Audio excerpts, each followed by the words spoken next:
ನಮಸ್ಕಾರ ಎಲ್ರಿಗೂ. ನಾನು ನಿಮ್ಮ ಆಸ್ಟ್ರೋ ಪಲ್ಲವಿ ಹಿರೇಮಠ್. ಇದೇ ಮಾರ್ಚ್ 3ನೇ ತಾರೀಕು ಚಂದ್ರಗ್ರಹಣ ಇದೆ. ಸೊ ಎಲ್ರಿಗೂ ಅದ್ರ ಬಗ್ಗೆ ಗೊತ್ತಿದೆ ಆಲ್ರೆಡಿ.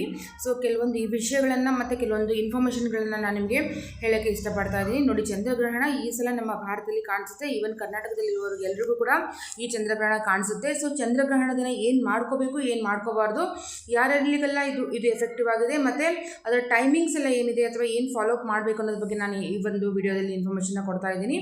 ನೋಡಿ, ಚಂದ್ರಗ್ರಹಣ 3ನೇ ತಾರೀಕು ಆಗುತ್ತೆ. ಅದು ಹುಣ್ಣಿಮೆ ದಿನ.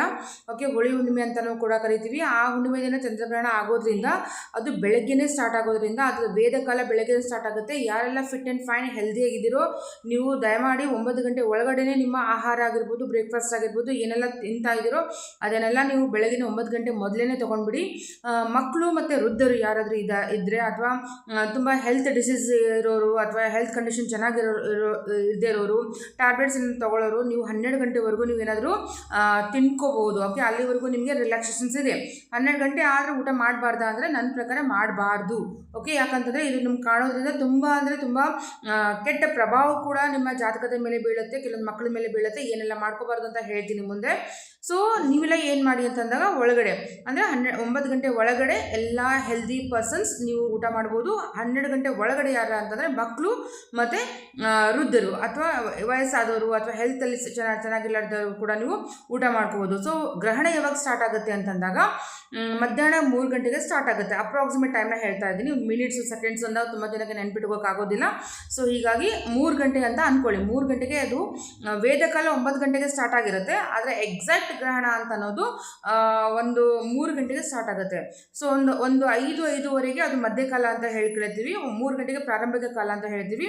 ಗ್ರಹಣ ಏನು ಬಿಡುವಂಥ ಸಮಯ ಇರುತ್ತೆ ಅದು ಒಂದು ಗ್ರಹಣ ಮುಗಿಯುವಂಥ ಸಮಯ ಬಂದ್ಬಿಟ್ಟು ಸಾಯಂಕಾಲ ಒಂದು 6:45ರಿಂದ 7 ಗಂಟೆ ಅಂತ ಹೇಳ್ಬೋದು. ಓಕೆ, ಸೊ ಸರಿಸುಮಾರು 3 ಗಂಟೆಯಿಂದ 4, 5, 6, 7 ಒಂದು 4-4.25 ತಾಸು ಈ ಒಂದು ಗ್ರಹಣ ಏನಾಗುತ್ತೆ ನಡೀತಾ ಇರೋದ್ರಿಂದ ನೀವೆಲ್ಲರೂ ಕೂಡ ತುಂಬ ಕೇರ್ಫುಲ್ ಆಗಿರಬೇಕು.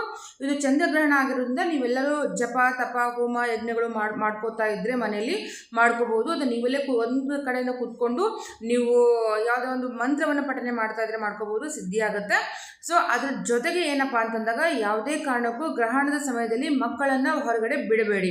ಓಕೆ, 3 ಗಂಟೆಯಿಂದ 7 ಗಂಟೆವರೆಗೂ ಯಾವುದೇ ಕಾರಣಕ್ಕೂ ಮಕ್ಕಳನ್ನು ಮನೆಯಿಂದ ಹೊರಗಡೆ ಬಿಡಬೇಡಿ. ಯಾಕಂತಂದರೆ ಈ ಗ್ರಹಣದ ತೊಂದರೆ ಏನಾಗುತ್ತೆ, ಗ್ರಹಣದಿಂದ ಆಗ್ತಿರುವಂಥ ಕೆಲವೊಂದು ಎನರ್ಜೀಸ್ ಏನಾಗುತ್ತೆ, ಅದು ನೆಗೆಟಿವ್ ಎನರ್ಜೀಸ್ ಆಗಿರ್ಬೋದು, ಏನೇ ಇರ್ಬೋದು, ಅದು ಮಕ್ಕಳ ಮೇಲೆ ಪ್ರಭಾವ ಬೀಳೋದ್ರಿಂದ ಯಾವುದೇ ಕಾರಣಕ್ಕೂ ಗ್ರಹಣ ಸಮಯದಲ್ಲಿ ನಿಮ್ಮ ಮಕ್ಕಳನ್ನು ಹೊರಗಡೆ ಬಿಡಬೇಡಿ ಅಂತ ನಾನು ಹೇಳ್ತಾ ಇದ್ದೀನಿ. ಸೊ ಗ್ರಹಣ ತುಂಬ ಏನಂತಾರೆ ಎಫೆಕ್ಟ್ ಆಗಿರುವಂಥದ್ದು ಎಲ್ಲ ರಾಶಿಗಳ ಮೇಲೆ ಎಫೆಕ್ಟ್ ಆಗುತ್ತೆ, ಎಲ್ಲ ನಕ್ಷತ್ರಗಳ ಮೇಲೆ ಕೂಡ ಎಫೆಕ್ಟ್ ಆಗುತ್ತೆ. ಹಾಗಾಗಿ ಗ್ರಹಣದ ನಿಯಮ ಪಾಲನೆ ಮಾಡಬೇಕು. ಗ್ರಹಣದ ಸಮಯದಲ್ಲಿ ಏನು ಮಾಡಿ ಅಂದರೆ ಗ್ರಹಣಕ್ಕಿಂತ ಮುಂಚೆ ಮತ್ತು ಗ್ರಹಣ ಹಿಡಿದ ನಂತರ ನಿಮ್ಮ ಮನೆಯನ್ನು ಗಂಗಾಜಲ ಅಥವಾ ಮತ್ತು ಉಪ್ಪನ್ನು ಹಾಕಿ ನಿಮ್ಮ ಮನೆಯನ್ನು ಕ್ಲೀನ್ ಮಾಡ್ಕೊಬೇಡಿ, ಅಥವಾ ವಿನೆಗರನ್ನು ಹಾಕಿ ನಿಮ್ಮ ಮನೆಯನ್ನು ಕ್ಲೀನ್ ಮಾಡ್ಕೊಳ್ಳಿ ಅಂತ ಹೇಳ್ತಾ ಇದ್ದೀನಿ. ಸೊ ಅದ್ರ ಜೊತೆಗೆ ಏನಪ್ಪ ಅಂತಂದರೆ ನೀವು ಗರಿಕೆಯನ್ನು ನೀವು ನಿಮ್ಮ ಮನೆಯ ಎಲ್ಲ ಅಡುಗೆಗಳೆಲ್ಲ ಹಾಕ್ಬೋದು ಅಥವಾ ಯೂಸ್ ಮಾಡುವಂಥ ಪದಾರ್ಥದಲ್ಲಿ ಹಾಕ್ಬೋದು. ಅದು ಇಲ್ಲ ಅಂತಂದಾಗ ತುಳಸಿ ಎಲೆಯನ್ನು ಕೂಡ ನೀವು ನಿಮ್ಮ ಮನೆಯ ಎಲ್ಲ ಸಾಮಾನುಗಳಲ್ಲಿ ನೀವು ಅದನ್ನು ಯೂಸ್ ಮಾಡ್ಬೋದು. ಇದರಿಂದ ಏನಾಗುತ್ತೆ, ಗ್ರಹಣದಿಂದ ಆಗುವಂಥ ಯಾವುದೇ ಕೆಟ್ಟ ಇದನ್ನು ನಿಮ್ಮ ಪದಾರ್ಥ ಮೇಲೆ ಬೀಳದೇ ಇರಲಿ ಅನ್ನೋ ಒಂದು ಕಾರಣಕ್ಕೆ ನಾವು ಇದನ್ನು ಯೂಸ್ ಮಾಡ್ತೀವಿ. ಅದು ಸುಮಾರು ಜನಕ್ಕೆ ಗೊತ್ತಿರುವಂಥ ವಿಷಯ.